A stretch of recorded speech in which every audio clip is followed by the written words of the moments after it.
L'élection en raz-de-marée qui a mené à l'Assemblée nationale constituante 12 députés nationalistes musulmans, groupés sous l'étiquette des Amis du Manifeste, constitue une étape importante dans l'évolution du problème algérien. Car il y a un problème algérien. Conquise en 1830, l'Algérie, on le sait, forme 3 départements français. Cependant, dans ces départements où vivent 7 millions d'Arabes pour 1 million d'habitants d'origine européenne, le droit de vote n'est attribué qu'à certaines catégories seulement de citoyens.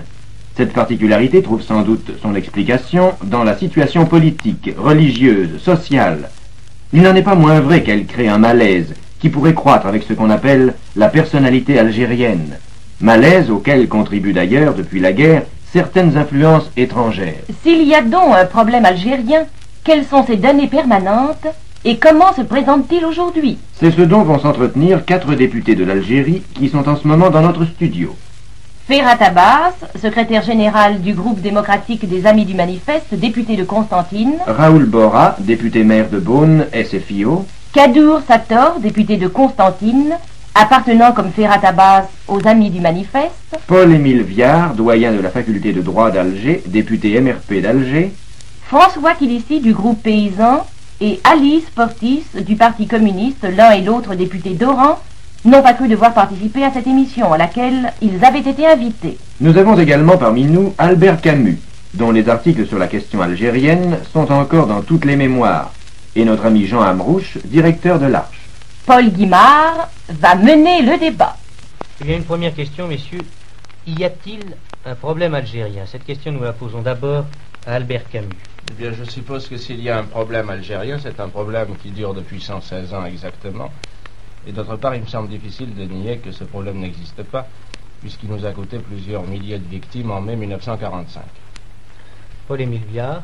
Eh bien, le problème algérien existe évidemment depuis 116 ans, mais je crois qu'il serait sage de ne pas le centrer sur les événements de l'année dernière, ne serait-ce d'ailleurs que par correction vis-à-vis d'un de nos collègues qui se trouve ici, puisque, vous le savez, une partie de la population algérienne considère, à tort ou à raison, que M. Ferhat Abbas est responsable, dans une certaine mesure, des événements de mai 45. Sans qu'il soit possible de demander actuellement dans quelle mesure M. Abbas est ou n'est pas responsable des événements de mai 45, c'est Jean Amrouche qui intervient. Puis-je vous demander, M. Viard, de préciser pour nos auditeurs quelle est la partie de cette population algérienne qui tient M. Abbas pour responsable des événements de mai?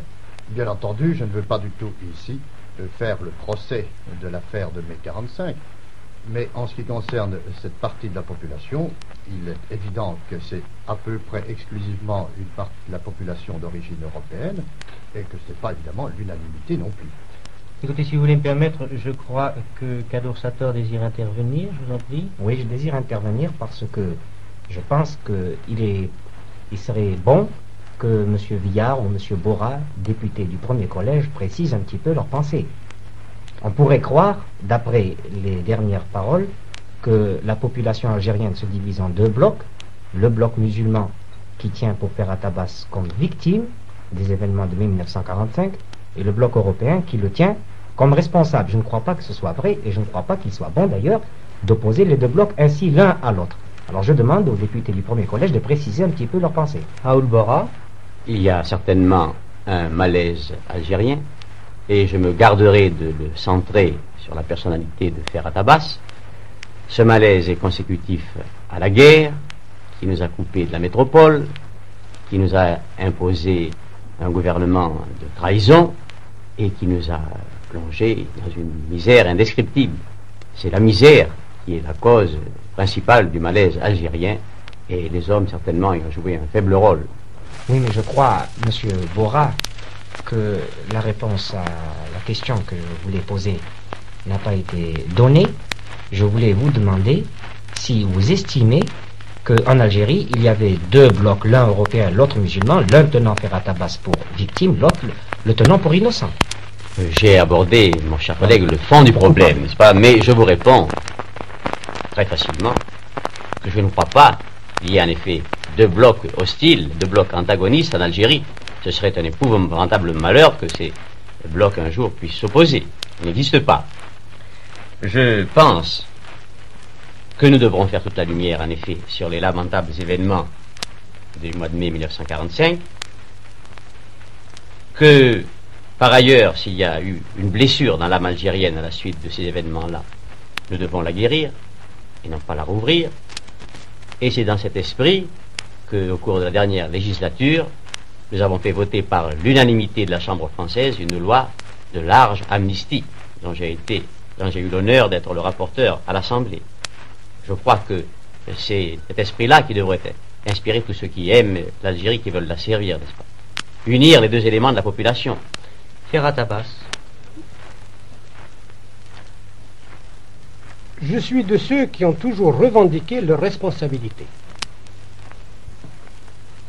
Et lorsque je dis que ni moi, ni mes amis ne sommes responsables des événements du 8 mai, je dis la vérité.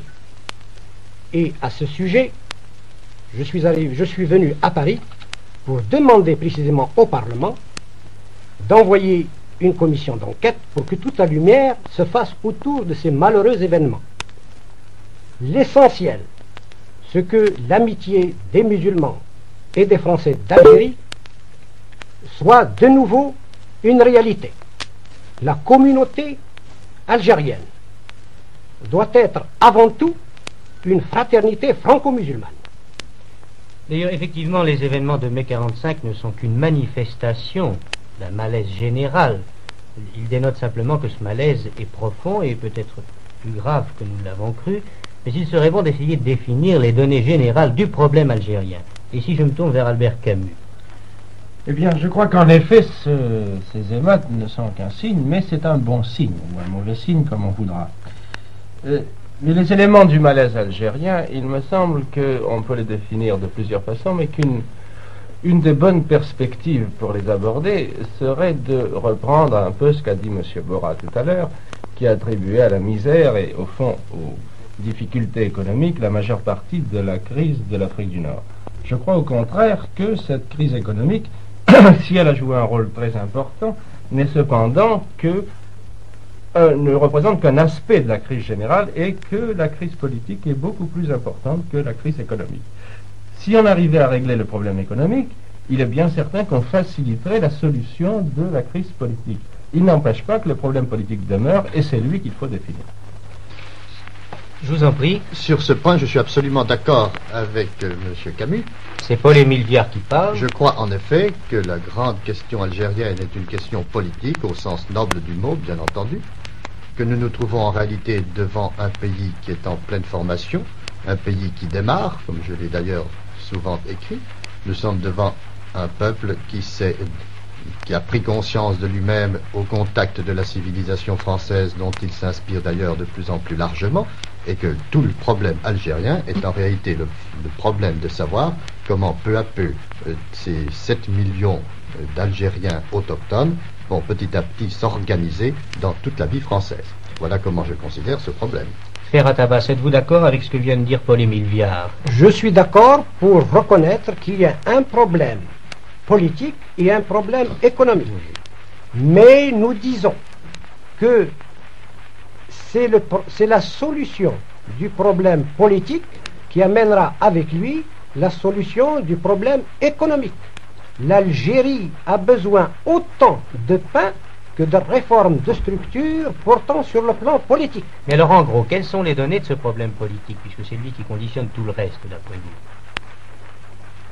À mon avis, l'Algérie est dans un tournant de l'histoire. J'estime et je crois qu'il serait sage de l'orienter vers ce que nous appelons la politique de la personnalité algérienne. C'est-à-dire que la politique dite de rattachement et d'assimilation qui faisait de l'Algérie uniquement et simplement 3 départements français est une politique qui doit disparaître. C'est une simple fiction, car en Algérie, il y a autre chose que 3 départements français. Il y a un problème colonial, il y a un problème féodal, il y a un problème politique qui attendent leur solution. Si voulez-vous permettre à Jean Amrouche d'intervenir à son tour? Je suis d'accord avec Albert Camus, comme avec Farhat Abbas, comme avec Paul-Émile Viard, pour reconnaître la primauté du problème politique, mais j'ai l'impression que le problème est encore plus profond, parce qu'il ne s'agit pas simplement d'un problème de structure, il s'agit aussi d'un problème qui porte sur la substance même de la vie algérienne, je veux dire un problème moral. Et ce malaise moral constitue l'atmosphère même dans laquelle toutes les discussions s'instaurent, et c'est ce malaise moral qui vicie, qui gauchit tous les problèmes, toutes les questions qui sont posées en terre algérienne. Et d'ailleurs, quiconque aborde avec un esprit non prévenu l'Algérie, après avoir quitté la France, s'aperçoit immédiatement que l'atmosphère humaine n'est plus la même. On n'y respire pas l'atmosphère de l'égalité entre hommes qu'on respire tout naturellement en France, et j'ajouterai que ceux qui ressentent le plus douloureusement ce changement d'atmosphère humaine, ce sont les Algériens, je veux dire les autochtones d'Algérie, après avoir fait un séjour en France. Là, ils goûtent la liberté, l'égalité dans l'air même qu'ils respirent, et sitôt qu'ils retournent chez eux, dans leur pays, eh bien, il en est qui s'y sentent étrangers. Ils sont en quelque manière rejetés du corps social. Paul-Émile Viard. Eh bien, je partage en grande partie l'opinion de M. Amrouche.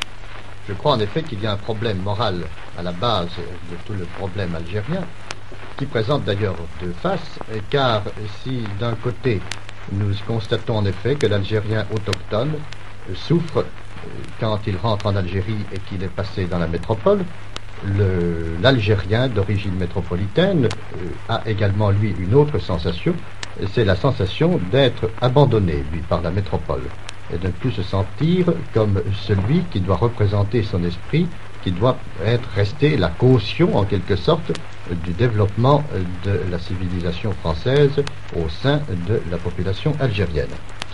C'est pour ça d'ailleurs que je ne crois pas que l'opinion de mon collègue M. Ferhat Abbas soit absolument exacte et que l'on puisse parler du développement d'une personnalité algérienne avec toutes les conséquences politiques que cela peut entraîner, parce que précisément l'Algérie ne peut espérer devenir véritablement quelque chose de comparable à la France et vraiment redevenir la France, un des morceaux de la France, que dans la mesure où elle s'intégrera de plus en plus par chacun de ses enfants au sein de la vie française, métropolitaine et algérienne. Oui, mais alors précisément, comment se traduira en fait cette personnalité algérienne? Parce qu'enfin ici, nous nageons un peu dans les abstractions. Eh bien, je ne crois pas qu'il y ait une véritable personnalité algérienne. Actuellement, elle paraît exister, je crois qu'elle n'existe que par suite de découpage administratif que la France elle-même en a fait. Toute l'histoire de l'Algérie montre que l'Algérie n'a eu une véritable vie que dans la mesure où elle baignait dans un grand empire. C'est le cas actuellement. Je crois par conséquent qu'il vaut mieux chercher à informer en quelque sorte l'âme algérienne par le génie français, mais que cela n'entraîne pas des conséquences administratives et politiques. Raoul Borab. Je pense, en socialiste naturellement, que la question essentielle en Algérie, comme dans les pays du monde, c'est la question sociale. Je ne sous-estime pas l'importance des problèmes politiques, mais ce sont les difficultés économiques qu'il faut d'abord résoudre. En Algérie, il faut libérer l'homme. Et à ce point de vue, nous ne devons pas sous-estimer l'œuvre entreprise depuis la libération du pays.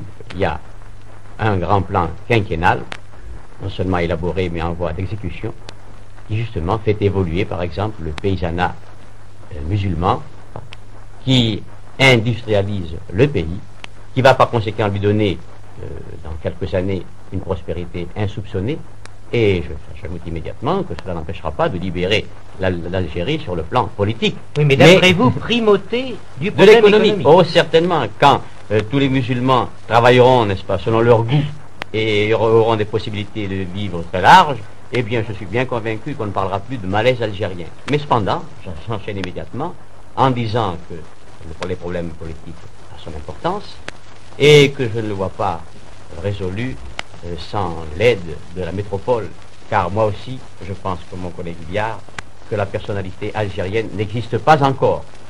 Je ne sais pas si elle est en formation, c'est bien possible.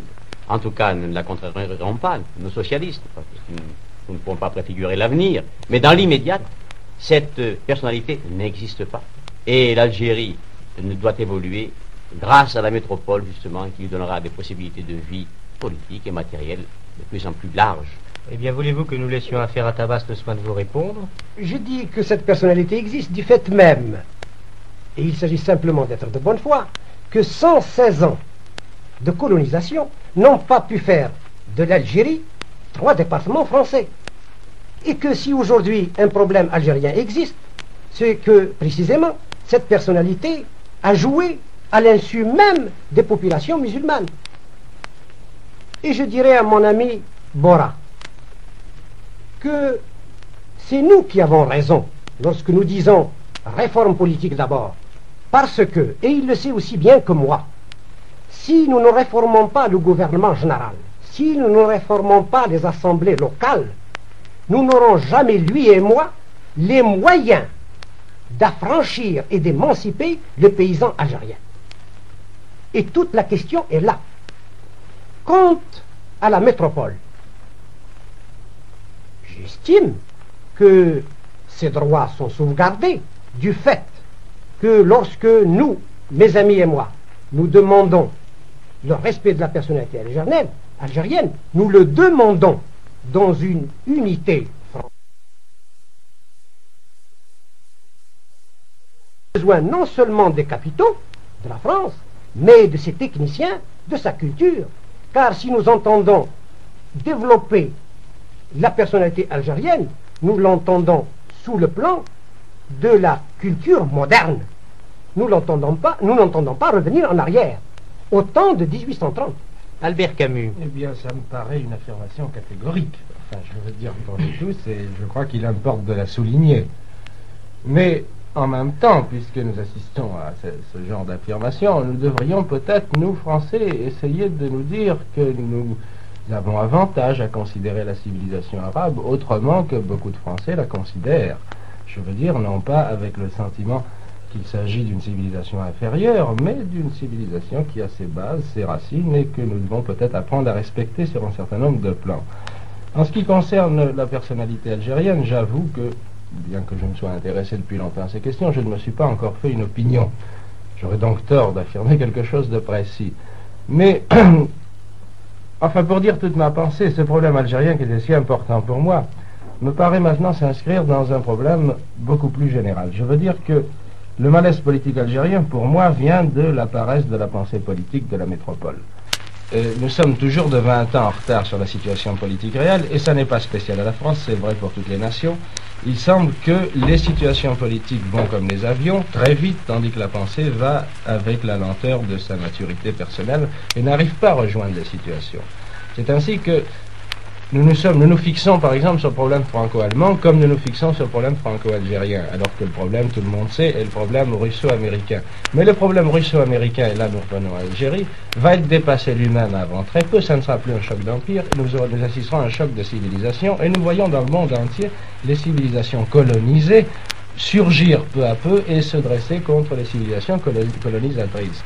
Peut-être que la France, avec son génie particulier, auquel je crois pour ma part, aurait avantage à placer le problème dans cette perspective et être la première nation blanche qui pose le problème réellement sur le plan où il doit être posé, c'est-à-dire en essayant de devancer l'histoire plutôt que d'être continuellement à sa remorque.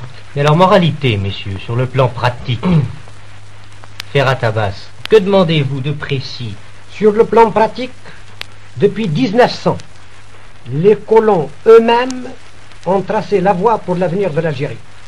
Et si l'autonomie financière en 1900 s'est imposée aux colons eux-mêmes d'origine française, a fortiori doit-elle s'imposer aujourd'hui, comme le dit M. Albert Camus, pour les autochtones qui, eux, n'est-ce pas, se réclament d'une civilisation musulmane, d'une culture musulmane, et qui, pour cela, ne renie pas du tout la culture française. Et encore moins nie-t-il le progrès matériel qui a été créé depuis 1900 en Algérie. Et vous, qu'en pensez-vous, Jean Amrouche? Ce que j'en pense, c'est simplement ceci. Si l'on veut résumer cela en termes simples, faut-il faire des Algériens, je veux dire des autochtones, des Français, ou faut-il les aider à devenir de plus en plus algérien. Toute la question est là. Le problème est exactement posé. Quelle est votre opinion personnelle? Mon opinion personnelle est celle-ci, c'est que personnalité algérienne complètement formée ou en formation, les deux choses se valent. L'important, c'est de constater qu'il y a actuellement en Algérie l'éveil d'une conscience politique qui ouvre la voie vers la constitution d'une conscience nationale. Et c'est une chose qu'il est absolument impossible de nier. S'agit-il maintenant de favoriser le développement de cette conscience nationale ou faut-il stopper le mouvement? Je crois que c'est impossible. Et c'est en ce sens que, bien que algérien autochtone français, par conséquent, je crois aussi pleinement assimilé qu'on peut l'être, je ne crois plus maintenant que l'assimilation soit possible. Et je me rallie à la thèse d'une personnalité algérienne telle que la soutient Farhat Abbas.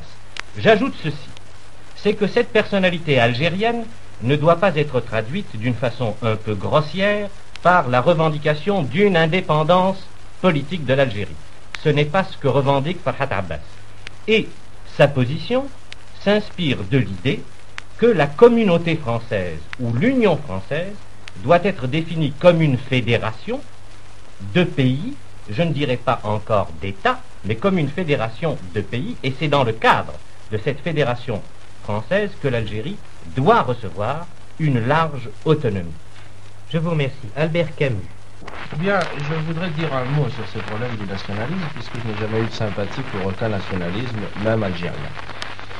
Et, à mon avis, les civilisations colonisées, ce qui est un terme commode, sont en train de parcourir l'évolution de toutes les nations occidentales, c'est-à-dire que la prise de conscience politique s'accomplit chez elles à l'intérieur d'une prise de conscience nationale. Et il semble que ça soit une évolution inévitable. Mais, étant donné que l'Europe a déjà fait cette expérience, peut-être est-il possible, dans les circonstances actuelles, de précipiter cette évolution et de faire passer aux Algériens, comme à d'autres nations, le stade du nationalisme assez rapidement pour les faire arriver au stade que j'appellerais de l'internationalisme et qui me paraît encore aujourd'hui la meilleure solution.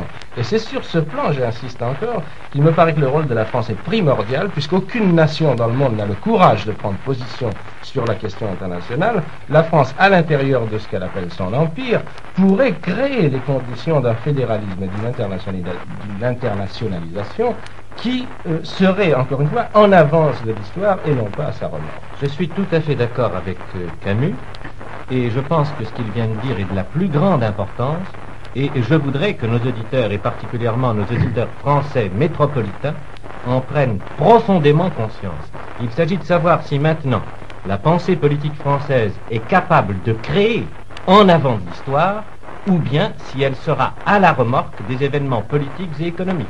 Paul-Émile Viard. Je crois, pour ma part, que dans tout cela, il y a évidemment beaucoup de choses sur lesquelles je suis d'accord, mais je crois qu'on fait la critique trop rapide de ce terme, de ce vieux terme d'assimilation, car précisément, et à mes yeux, c'est cela le génie français, d'être un génie universel ou universaliste, comme l'on dit quelquefois, d'être le génie universel qui doit permettre précisément de décider, de faire en sorte que tous deviennent des Français, mais que devenant Français, ils aient justement la possibilité de développer leur personnalité sociologique ou sinon politique. Voilà par conséquent pourquoi, pour ma part, je reste convaincu que ceux qui critiquent à l'heure actuelle l'assimilation sont un peu comme ceux dont on parlait dans les classiques de ceux qui battent leur nourrice, et que c'est précisément parce qu'ils sont français et qu'ils arrivent quelquefois à critiquer l'assimilation. Mais c'est la meilleure preuve que c'est la meilleure formule. Par conséquent, messieurs, je m'excuse, mais il nous faut conclure. Entre l'assimilation et la personnalité algérienne, Jean Ambrouche choisit la personnalité algérienne, vous choisissez l'assimilation, Raoul Borra. Eh bien, je voudrais dire un mot pour conclure en ce qui me concerne. Je pense que l'Algérie n'est pas mûre pour devenir immédiatement un dominion, parce qu'elle se compose de 8 millions d'hommes, dont 7 millions, hélas, sont des ignorants, et ça n'est pas de leur faute. Nous n'avons pas donné assez d'écoles, nous voulons en créer beaucoup, nous voulons en créer pour tout le monde. Mais c'est un fait que 7 millions d'hommes, 7 millions d'hommes sont des illettrés, par conséquent, bien empêchés de se déterminer politiquement.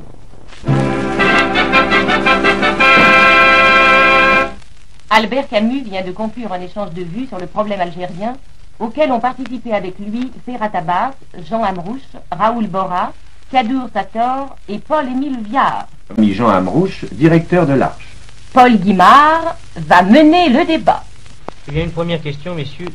Y a-t-il un problème algérien? Cette question, nous la posons d'abord à Albert Camus. Eh bien, je suppose que s'il y a un problème algérien, c'est un problème qui dure depuis 116 ans exactement. Et d'autre part, il me semble difficile de nier que ce problème n'existe pas, puisqu'il nous a coûté plusieurs milliers de victimes en mai 1945. Paul-Émile Viard.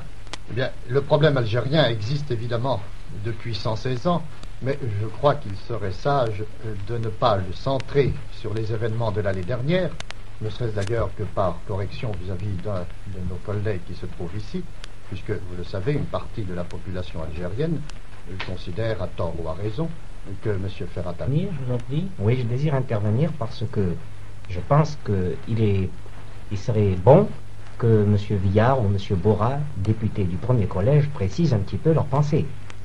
On pourrait croire, d'après les dernières paroles, que la population algérienne se divise en deux blocs. Le bloc musulman qui tient pour Ferhat Abbas comme victime des événements de mai 1945 et le bloc européen qui le tient comme responsable. Je ne crois pas que ce soit vrai et je ne crois pas qu'il soit bon d'ailleurs d'opposer les deux blocs ainsi l'un à l'autre.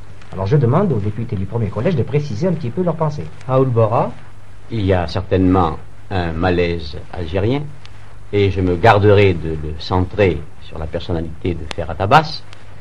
Ce malaise est consécutif à la guerre. Problème algérien, quelles sont ses données permanentes et comment se présente-t-il aujourd'hui? C'est ce dont vont s'entretenir 4 députés de l'Algérie qui sont en ce moment dans notre studio. Ferhat Abbas, secrétaire général du groupe démocratique des Amis du Manifeste, député de Constantine. Raoul Borra, député maire de Beaune, SFIO. Kadour Sator, député de Constantine, appartenant comme Ferhat Abbas aux Amis du Manifeste. Paul-Émile Viard, doyen de la faculté de droit d'Alger, député MRP d'Alger. François Kilissi du groupe paysan et Alice Portis du Parti communiste, l'un et l'autre députés d'Oran, n'ont pas cru devoir participer à cette émission à laquelle ils avaient été invités. Nous avons également parmi nous Albert Camus, dont les articles sur la question algérienne sont encore dans toutes les mémoires. Et notre... L'élection en raz-de-marée qui a mené à l'Assemblée nationale constituante 12 députés nationalistes musulmans, groupés sous l'étiquette des Amis du Manifeste, constitue une étape importante dans l'évolution du problème algérien. Car il y a un problème algérien.